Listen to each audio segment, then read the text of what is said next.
So you come to the rink in the morning having any idea what's going on tonight, or are you preparing to maybe get that first start? Oh, sorry. I've been ready for that for a long, long time. So if it happens, you don't need to tell me too far. I don't need long to prepare because I've been prepared for it for a long time. So, yeah, showed up and I worked, and whenever, I think all you guys know more than I do. So. So, Drew, you haven't been told anything about tonight's plans? No, but did a lot of drills, so James isn't here, and I did a lot of drills, so I guess that's probably a good inkling. More so than you normally would do on a game day? If I was playing, yeah, probably. A little more red-faced than usual. Drew, watching what James and Jonathan have been through the last couple of years here, do you have an appreciation for how tough it can be to be a goaltender in this market? Yeah, of course. Obviously, spent 11 years in minors, so it's not really comparable. But this is definitely a different beast. And but I've seen it. I got here last year, and got to witness it and kind of see it on TV every day. So I guess you get a little bit of an inkling what it's about. You said you've had a long time to prepare for whether or not you get a start here, but is it something that you've been envisioning and been kind of waiting and saying, that day and figuring what that's going to feel like to step out on the ice and start a game?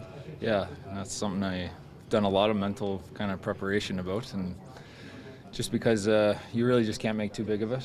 I still got to treat it like another game that I've done for, like I said, 11 years in the minors. So, but at the same time, I know it's different, and it would be really exciting and be a moment I hope to never forget. But anyway, whenever it happens, whenever it's meant to be, I guess. From your dealings with James Reimer, what has stood out to you about him?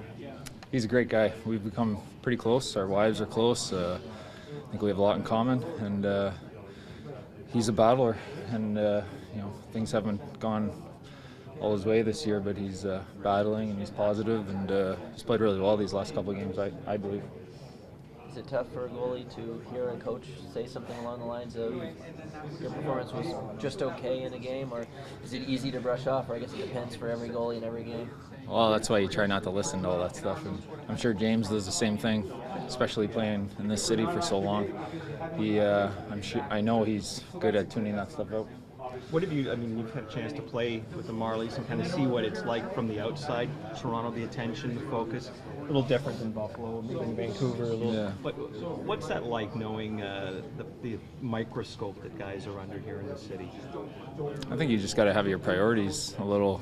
You got to know that you got to be able to let it go. And again, I haven't been fully thrown into it, so I can't fully comment. But to me, it's about having your priorities straight and not going home and watching all your interviews all day, and not getting too into it, kind of thing.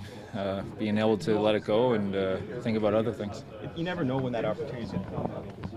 Scrivens a couple of years ago, he was in the minors for so long, and he gets a chance because somebody gets hurt, and now he's got a new contract and the number one goalie somewhere. Well, it literally feels like every day I see one of the guys that I've competed against for a while in the AHL getting starts and becoming a number one goalie in the NHL, and so that kind of thing can get frustrating because I've competed pretty well against all those guys, and so that's just more evidence that I believe that I can play here.